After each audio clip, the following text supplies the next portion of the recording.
Namitha news కి స్వాగతం. జగన్ పుంగనూరు పర్యటన రద్దు.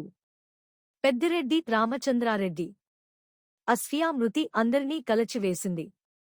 కర్నూలులో లాగా మళ్లీ ప్రభుత్వం నిర్లక్ష్యంగా వ్యవహరిస్తుంది అని వైఎస్ జగన్ పుంగనూరు పర్యటన ఖరారు చేశారు. వైఎస్ జగన్ పర్యటన అనగానే హడావిడిగా ముగ్గురు మంత్రులు పుంగనూరులో పర్యటించారు. పోలీసులు కూడా ముగ్గురు దోషులను అరెస్టు చూపించారు. వారిని కఠినంగా శిక్షించాలని కోరుతున్నాం. ఈ నేపథ్యంలో వైఎస్ జగన్ పుంగనూరు పర్యటన రద్దు చేసుకోవడం జరిగింది. ఇదే శ్రద్ధ కర్నూలు ఘటన జరిగినప్పుడు చూపించి ఉంటే ఆ అమ్మాయి ఆచూకీ లభించేది. వైఎస్ జగన్ పర్యటిస్తే ఇక రాష్ట్రంలో చర్చ మొదలవుతుందని పుంగనూరు ఘటనపై ప్రభుత్వం వేగంగా స్పందించింది. రాష్ట్రంలో కూటమి ప్రభుత్వం అధికారంలోకి వచ్చినప్పటి నుండి అత్యాచారాలు, హత్యలు జరుగుతున్నాయి. రెడ్ బుక్ రాజ్యంగా అంటూ ప్రభుత్వమే దాడులకు ప్రేరేపిస్తుంది. గత వారం రోజులుగా ఒక సెకండ్ క్లాస్ చదివే అమ్మాయి తప్పిపోవడము, ఆ తర్వాత పుంగనూరు సమ్మర్ స్టోరేజ్ ట్యాంకులో శవమే తేలడం, ఈ నేపథ్యంలో ప్రభుత్వం స్పందించకుండా,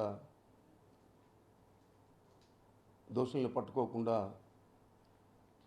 గతంలో కర్నూలులో జరిగిన విధంగా ఇక్కడ జరుగుతుందేమో అనే ఆలోచనతో జగన్మోహన్ రెడ్డి గారు 9వ తేదీ పుంగనూరుకి రావాల్సింది. మరి ఎంత లోపల నిన్న ముగ్గురు మంత్రులు, ఇంకా తెలుగుదేశం పార్టీకి సంబంధించిన శాసనసభ్యులందరూ కూడా వచ్చి వివరాలన్నీ కూడా పోలీసుల ద్వారా తెలుసుకొని వివరాలన్నీ కూడా తెలియజేయడం జరిగింది. దోషులను పట్టుకోవడం జరిగింది. మరి జగన్మోహన్ రెడ్డి గారి ప్రోగ్రాం తెలిసిన వెంటనే ప్రభుత్వం స్పందించి చర్యలు తీసుకోవడం, మరి ఆ దోషులను కూడా కఠినంగా శిక్షించాలని చెప్పి మేము కోరుతా ఉన్నాం. మరి జగన్మోహన్ రెడ్డి గారు ఈ సందర్భంగా ఈ దోషులందరూ కూడా దొరికారు.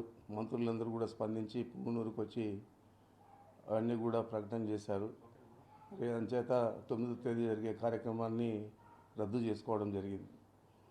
ఏమైనా దోషులను మాత్రం కఠినంగా శిక్షించాలా, ఇలాంటివి రాష్ట్రంలో పునరావృతం కాకూడదని చెప్పి మరీ నేను కోరుతా ఉన్నాను. అంతే కదా.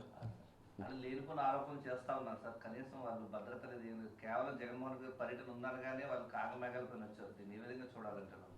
అదే చెప్పాను కదా, జగన్మోహన్ రెడ్డి గారు వస్తారు, ఇదేదో పెద్ద ఇష్యూ అవుతుంది రాష్ట్రంలో అని చెప్పి స్వయాన ముఖ్యమంత్రి గారితో కూడా మాట్లాడించారు చనిపోయిన అమ్మాయి తండ్రిని.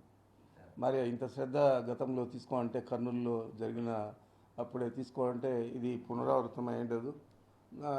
ఎవరైనా తప్పు చేయాలంటే భయపడే పరిస్థితి ఉండేది. మరి ఇప్పటికైనా కానీ ప్రభుత్వం స్పందించి చేసింది కాబట్టి ఇలాంటి పునరావృతం కాకుండా చూడాల్సిన బాధ్యత ప్రభుత్వాన్ని అని చెప్పి కోరుతా ఉన్నాను.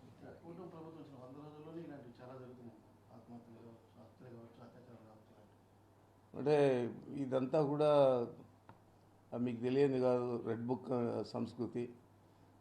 అందరినీ కొట్టడము, చంపడము, ఇట్లా చిన్నపిల్ల అమ్మాయిలంతా కూడా రేప్ చేసి వాళ్ళను హతమారిస్తే కర్నూలులో కనీసం కనుక్కోలేకపోవడం, దోషులను పట్టుకోలేకపోవడం, ఈ విధంగా రాష్ట్రమంతా కూడా ఈ రెడ్ బుక్ సంస్కృతి ఇప్పుడు దాకా కొనసాగింది.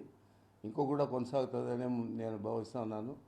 ఇప్పటికైనా కానీ ఈ సంస్కృతిని వదిలిపెట్టి ప్రజల సంక్షేమం మీద దృష్టి పెట్టాలని చెప్పి ఈ ప్రభుత్వాన్ని కోరుతా ఉన్నాను. Thanks sir. పొద్దున్నే మీకు అంతా ఇబ్బంది పెట్టాను.